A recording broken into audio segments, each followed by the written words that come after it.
it didn't click. I just saw an image of some patches and, my daughter loves using these and it helps because she's allergic to mosquitoes. I'm like, that's great, but very similar to all the other UGC that we might get. He's like, look at who wrote it. And I was like, it's Kim Kardashian.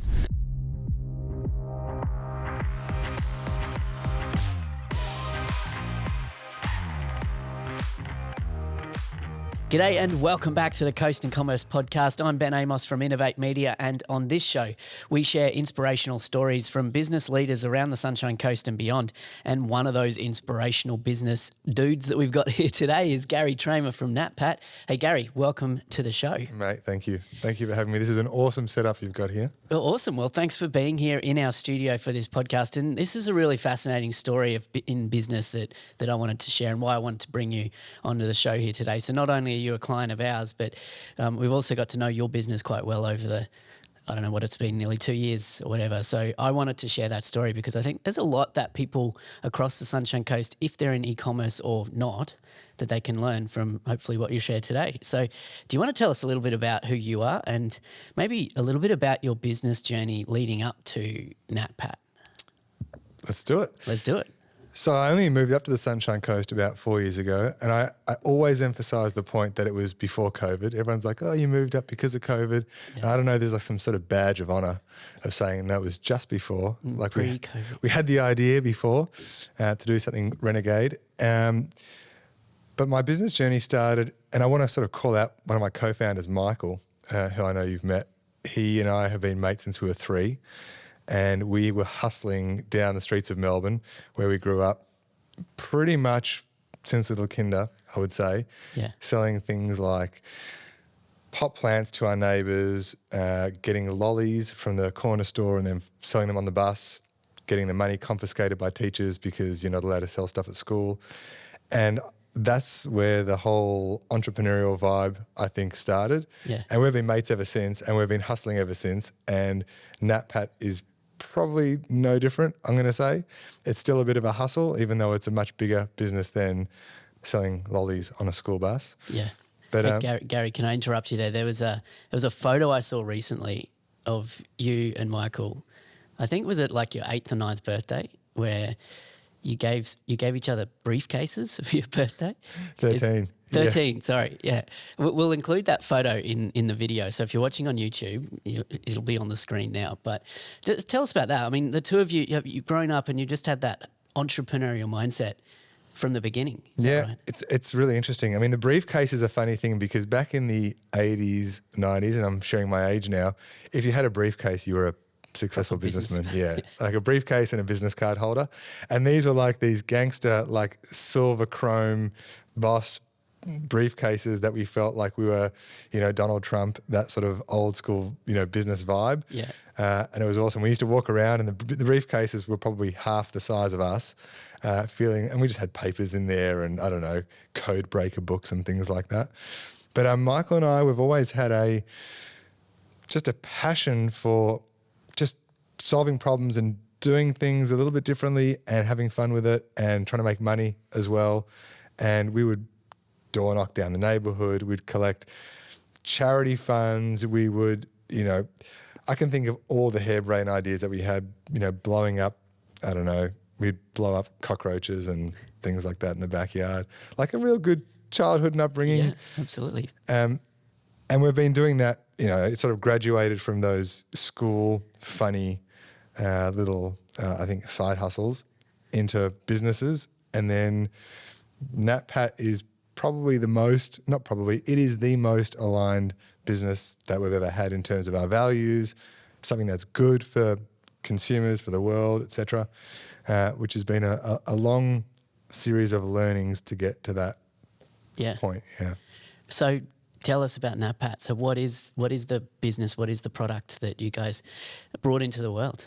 So it was a solution for ourselves. And I think if there's any parents that are listening to the podcast, any of your listeners, when you become a parent, all of a sudden you have this surge of, creativity, I was going to say, but a surge of sleep deprivation and all the other things that come with it.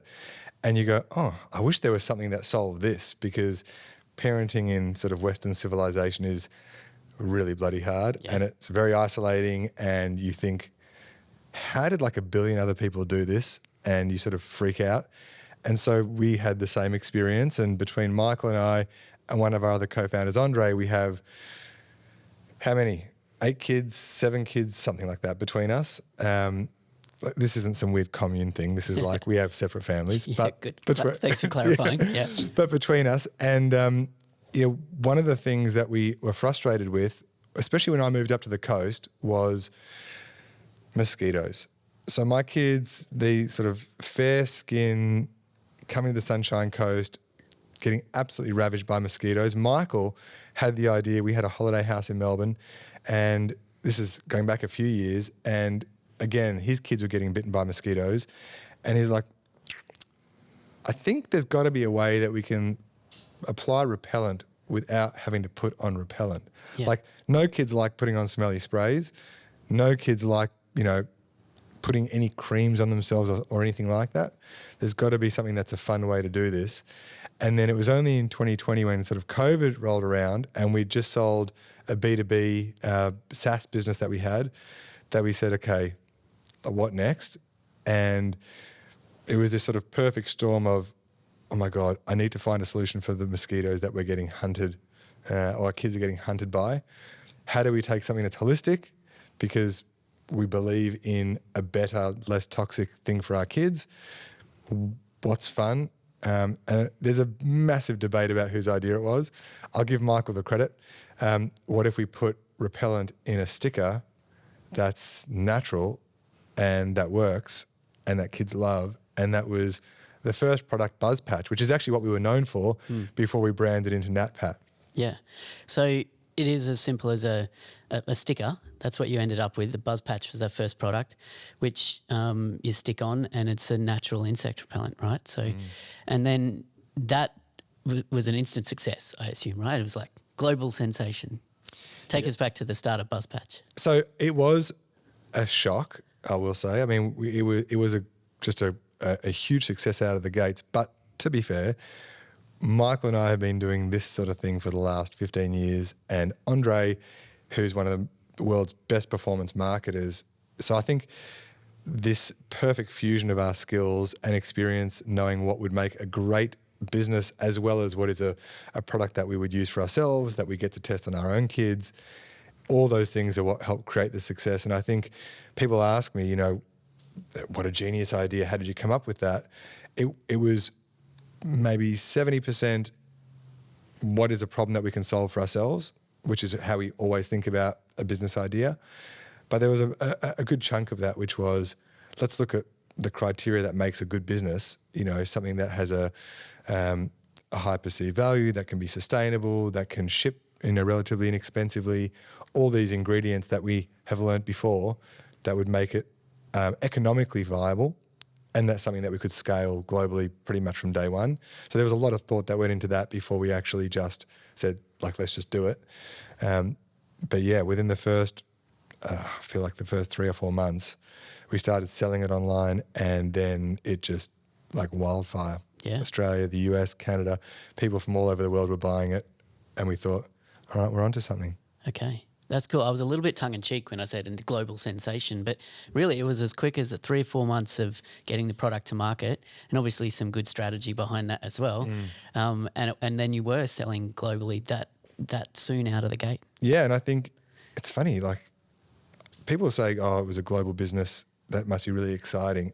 And I don't want to be too flippant, but from where I was sitting, which was at the time in Palmview, when we moved here in the sunny coast, Palmview Forest, global felt like just another suburb that we were selling into. Yeah. Like with the internet and running paid ads and all the strategies we were applying, it was as simple as saying, okay, let's just add this country to where we're showing our ads, and let's figure out how we're going to get product there to fulfill to customers. And the minute we'd figure those 2 things out, that was it. That was opening a country. Yeah. Yeah, it's crazy. So take us back to that early product development as well. So did you have experience from previous businesses in designing a product and getting it manufactured, that sort of stuff? Or did you have to figure that out? No, we had to figure it out. And I think one of the things that Michael and I have been I think if I was to say one of our secret weapons or our superpowers is we're just good at problem solving in insanely short time spans, time windows. So if somebody says we need to do X and we've got a day to figure this out, we'll figure it out within an hour and we'll actually start executing it whilst we still haven't got all the pieces in place. And that's, I think, one of the points. So we had no idea about repellents. We had no idea about compliance. We had no idea about manufacture. We had no idea for this particular product. And we just started racing. It's almost like a canvas of what do we know, what do we don't know, what do we not know, everything we didn't know. So it's like, let's just fill in the puzzle pieces as quickly as possible. And that comes down to no fear in cold calling, no fear in emailing, no fear in, a funny story was during COVID, the Queensland Institute of Medical Research down in Brisbane was totally like unoccupied. Like no one was going in there because, there were staff there, but no one was going in there because of COVID. No one could fly in from Canberra or any of the other states. They had all these resources, including mosquitoes, that they were just sitting there collecting dust, not doing anything. And so I found the head researcher for mosquito disease on LinkedIn. I sent him an email. I said, I want to come down and test some stuff on your mosquitoes. Can we do that? And he's like, it's not really done. Like this is a massive organization. There's a process. In saying that, we're not really doing anything at the moment. So come on down. And we came on down with a video crew. It was one person, I say a crew, a videographer. And we came with our test repellent formulations that we'd had. And I said, can I go into the cage? And he's like, The mosquito cage? Yeah. Right. Can I go in? It's not really done. I was like, but can we? It's like, all right. So he unleashed like literally hundreds of mosquitoes and me wearing a lab coat, and we got to test live, and like that's just not done. So I think a bit of hustle and a bit of luck and timing enabled us to formulate and figure it out pretty quickly. Yeah, that's cool. I think there's a good lesson in that for anyone in business that, it might not be in your specific area, but that idea of just, you kind of make your own luck, don't you, in a way? Like they say luck, but maybe luck factors into it. But I believe that you also need to take action, right? And you need to put yourself out there and ask those questions and make those connections on LinkedIn, and you never know what luck is going to fall your way. I 100% agree. I actually think of it like, you can't, I think of the word like magic, maybe less luck. It's like if you over choreograph everything by being overly planned, having everything buttoned up, you just completely ruin the opportunity for magic to just insert itself. Yeah. And it's everywhere. And so as long as you're following the next lead, like the next thread, let magic do its thing, and that's luck, whatever you want to call it, the universe, divine intervention. But as long as you're doing something that feels aligned and you go to that next step, so the researcher says, maybe you should call this person. I call that person. I don't know what's going to happen on the phone call. I have no idea the next step, but then magic happens and, I've worked with this person who does this, this and this, and off you go. Yeah, I love that.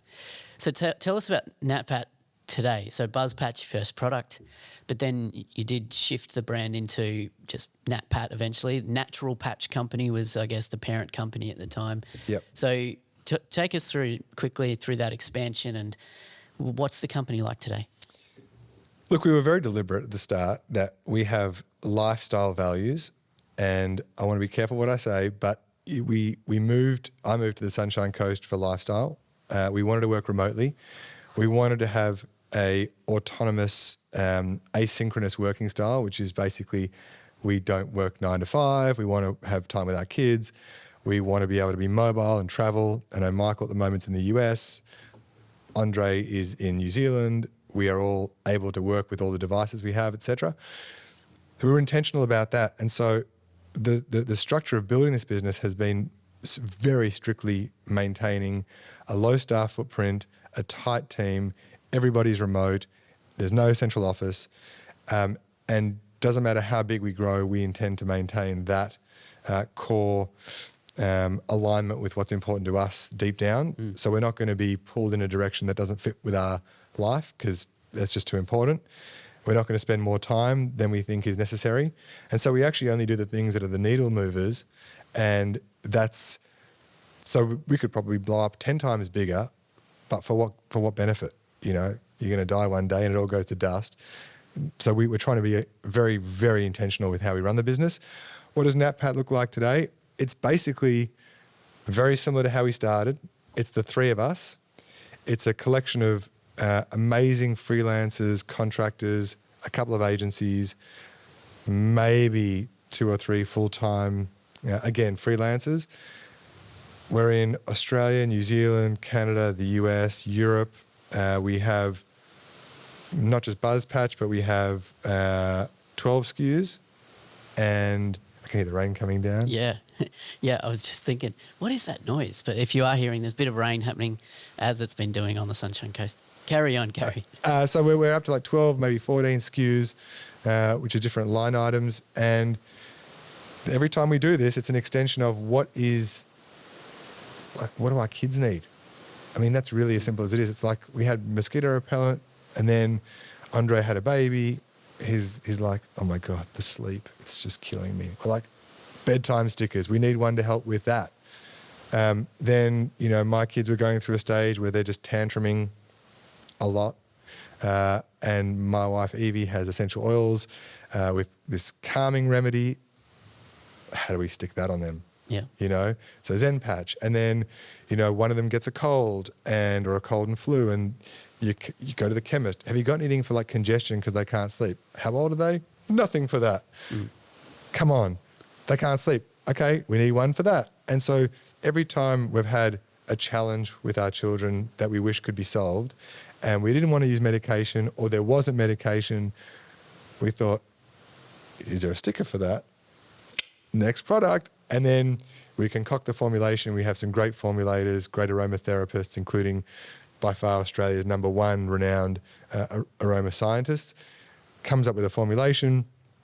I test it on our children, then we put it into the process of safety and all the other things, market testing, and now we're up to, like, we're slowly solving different parts of parenthood at different ages. And our view is, you know, we're not going to solve parenthood.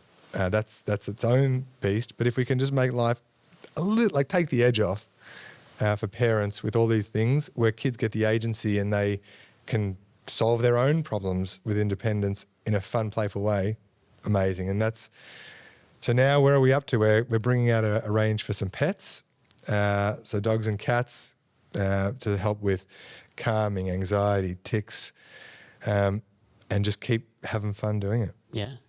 Incredible. And some of the highlights as well, like if you can share some of those. So, you know, now stocked in Australia, in like Anaconda stores, for example, in the US, in Target, all the Target stores as well. And yeah, it's there was amazing. there was a certain celebrity as well that somehow got hold of your products. Yeah, it's funny actually. I remember being in Melbourne away for a couple of days, and I got woken at 5 a.m. Michael was sending me text messages. I think I had like 100 text messages, and he's like, "Oh my God, shit's about to get wild.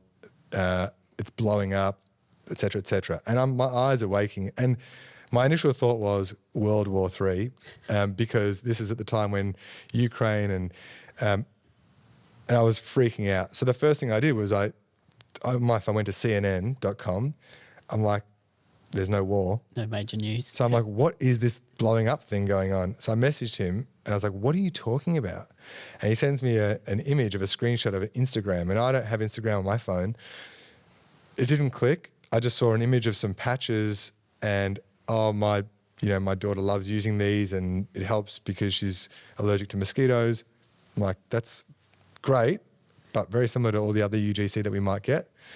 He's like, look at who wrote it. And I was like, it's Kim Kardashian. And for whatever you think of Kim Kardashian, and my initial reaction was, that's cool. And he messaged me, he's like, dude. You know, the Kim Kardashian. Yeah, like, you know, this is like the biggest influencer in the world that's just said that they use our products, or she uses our products, and bought it. We didn't send samples. We don't have an influencer program. This is completely organic. This is huge.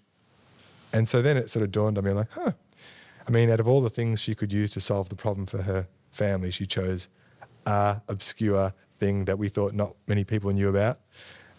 And it was pretty humbling. Yeah, pretty cool. Yeah. And I've got to ask you though, because people are probably wondering, like, did that blow things up? Like, No. how did that impact on sales? No.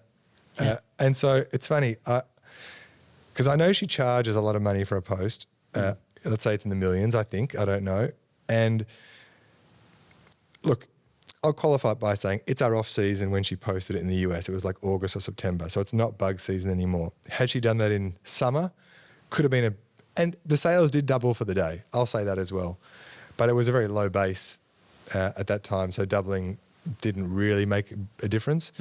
Where it did help was retail. You know, we had retailers saying, okay, who are you guys? And we'd love, it helped with that story. They like knowing celebrities are involved or like the product or endorse it. And that definitely helped get into places like Target in the US. Yeah. Yeah, so that longer tail. Again, it's kind of like, you know, you could say it's luck, but you also had to be there, right, for that luck to happen. Yeah. Right. But yeah, super interesting. So tell me about, you talked about your team being fairly diverse and global and, you know, all working asynchronously and from wherever they are around the world. You're based here on the Sunshine Coast. I know your other co-founder, Andre, is based here on the Sunshine Coast, but then you got Michael in Melbourne as the third co-founder. But what are the challenges or what are the benefits of being based here on the Sunshine Coast for you as you're one of the people kind of behind a global business? Many benefits, not many challenges. And I don't want to play that up too much, but Michael and I had an office in Melbourne under the famous Revolver nightclub, for anyone that knows Melbourne. And we actually founded a co-working space there, or co-founded a co-working space there, and we had an office, and it was an amazing environment. You know, we had friends there, roll into the office, you know everyone. It's just a great community. So I would say I do miss that. There was a lot of wasted time being in an office. You know, you're there for a set amount of hours. You're clearly not productive for that many hours. You go for lunches, you have coffees, and it's fun, not overly productive. And I think when, you know, COVID for everybody made us realize you can have a different dynamic to be successful. And I also think the convergence of tools like Slack, Zoom, the phone, and just different rhythms allow us to be effective. We all work better, I think, without the distraction. Yeah. So I can choose for my day when I want to be dialed in. I have the least attention span out of Michael and Andre. And so if I can lock in for 20, 30 minutes and then go and do something else and then come back in for 20, 30 minutes, I find that works for me. I might be more productive at 5 a.m. So I wake up at 4, go to the beach, go for a walk, body surf, and I'll come in, do a bit of work, get the kids ready for school, take them to school, come back, do more work. After 3 p.m., when they come home, I'm like checked out. My brain wouldn't operate. Whereas Andre and Michael might be different. They might be more productive in that time. So we actually said, let's make our anchors what's important to us. For me, it's exercise, nature, family. I know it's the same for them as well. That's prioritise first, and then everything else slots in as a secondary component with whatever time we've got available. Some days I can put in 6 hours broken up throughout the day. There are some days, I'll be honest, that I might only get 3.5, 4 hours contact time. I might be traveling with the kids. I might get half an hour in snippets here and there. It doesn't slow us down. We all have trust in each other that we're going to execute, and we own the role. So we'll get it done, whatever it takes. And we're not being judged by the hours. We're being judged by, you know, the speed and the quality of what we put out. And it's amazing. And I think we respect each other more because there's no co-founder quabbles around, you know, how many hours did you put in this week? And we just know that we're aligned. And that's the beauty of the magic of the three of us. There's no question around commitment. It's just, let's all do this together the way we want to do it. We have monthly strategy sessions, Michael, Andre and I. We get together for 24 hours, put ourselves in a room, you know, pull out some beers or whiskey or whatever else and just ideate and hash out our biggest problems. And the rest of the team, I think, are like us. Most of them are parents. They have their own rhythm. They don't want to be 9 to 5, different parts of the world. They do their job. They do it well. They're not there for ego. They're not there for recognition.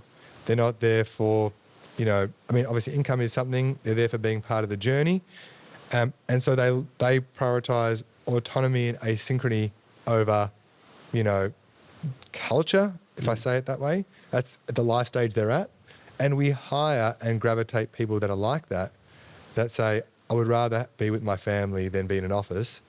So I'm going to reward the company by doing great work in the time that I'm allocating. And we love that. And we only have a 15-minute all hands that happens once a week. Everyone dials in.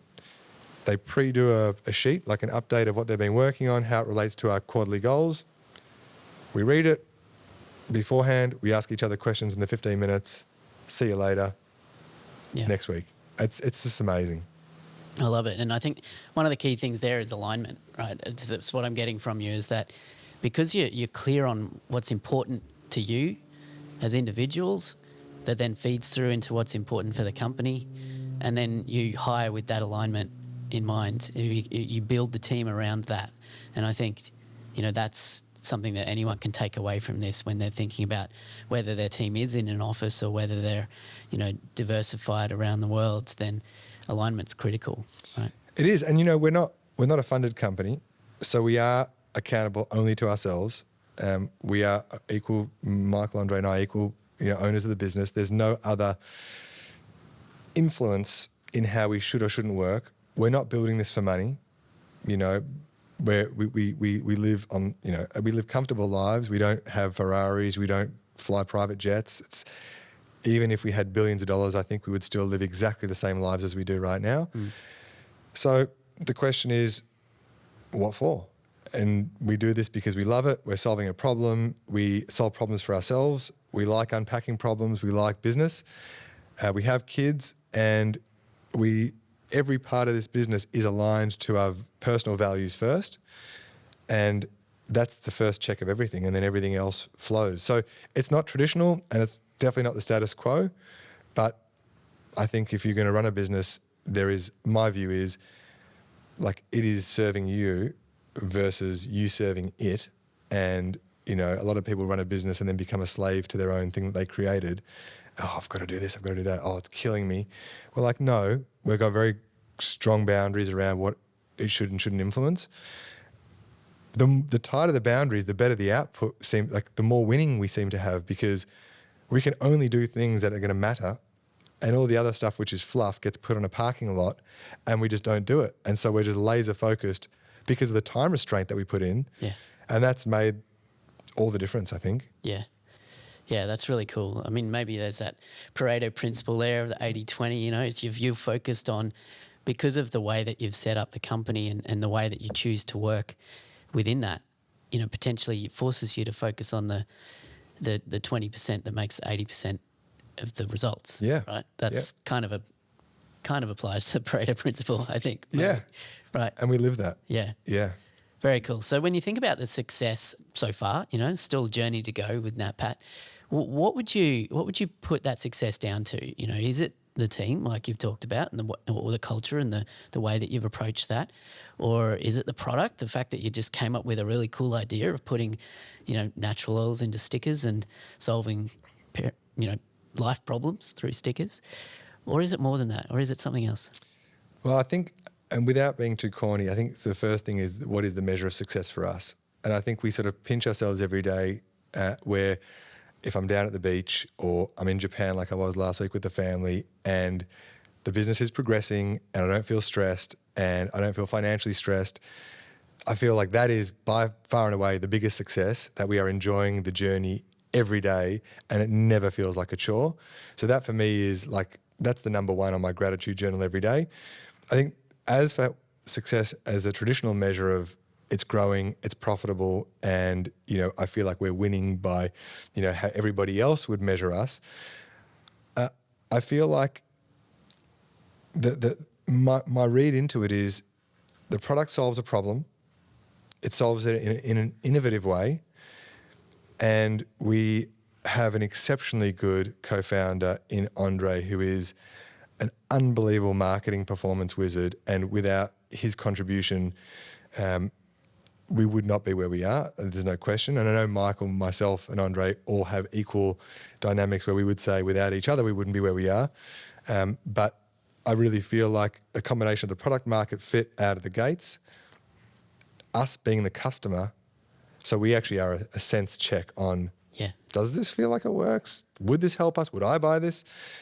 That's a big part of it. And then I think and I'd say that the last piece for us as to why it's been a success is maybe a bit controversial, and maybe it's because of our experience, Michael and I, in doing this for quite a while, we moved to our own beat. And I'd say more of that is accredited to Michael's view on the world, which is he has the most unbelievable bullshit filter, and he will take on information, whether it's packaged as advice or experience, and then he'll apply it to his own filter and say, that's not going to work for us. Even if it's how it's been done for the last 100 years, it doesn't matter whether it's the most successful VC, the most successful other retail brand, it doesn't matter. We do things differently, and we aren't beholden to what's been done before. And taking that fresh lens has been unbelievably effective for us. And there's so many examples I could give of where somebody said, this is how you do it, and then we do it that way, and it's worked for us. And I think that approach where you can ask anybody for information and you can get two completely polarized opinions where there are both case studies of why that would work. Raise money, don't raise money. Have a product for retail, have a D2C only. Like, there's examples on both ends of any conversation, left, right, doesn't matter. And so at the end of the day, we're checking in with ourselves as to what we think can work for us, despite or in spite of whatever we're told. And that's been game changing. Yeah. And I've seen that filter, that approach to the business that filters through to the product, that filters through to the decisions you make, in business. And that's become your brand as well, I think. Like, anyone potentially can make a competitive product to what you do. But sitting behind that is that brand that you've built around it, which I see connects so much to what you just shared, because it is a bit out of the box. It is a bit, not what you'd normally expect. And that stands out, that creates a differentiator. So what role do you think that the brand has played in the success of NatPat to date as well? Well, I think the success of the entire business will be based on the brand. And I don't mean brand in terms of design or packaging. I think that's like one slice of it. I think the brand is, if we're really honest, it's a distillation of our own values and our own energy we put into it. I mean, when I think about the most successful pop stars or singers or artists, they are the ones that come out and you're like, well, this is weird, like Eminem. And it's polarizing everybody and it's bizarre and you shouldn't do that. And it's like a white guy rapping. And that is this uncomfortability and this difference and going, I don't care what people say, this is me. Like, it's raw and it's me, creates brand. I think like Taylor Swift does the same thing. This is me unapologetically. And, and so anyone that just becomes a me too, like I'm just going to make the same songs as them and try and cut through, get some success, but they don't become noteworthy. And I think for us, NatPat is so different. When you walk into the shelves in Target, you have many, many brands that obviously have come from the same design agency, same VC firm. It looks similar, it's packaged similar, it's these quirky words, it's all cool, similar palettes. And we're like, well, we don't want to be one of the same. Mm-hmm. And we wouldn't buy that. Like, let's just be bold and different. And I think the boldness is a big part.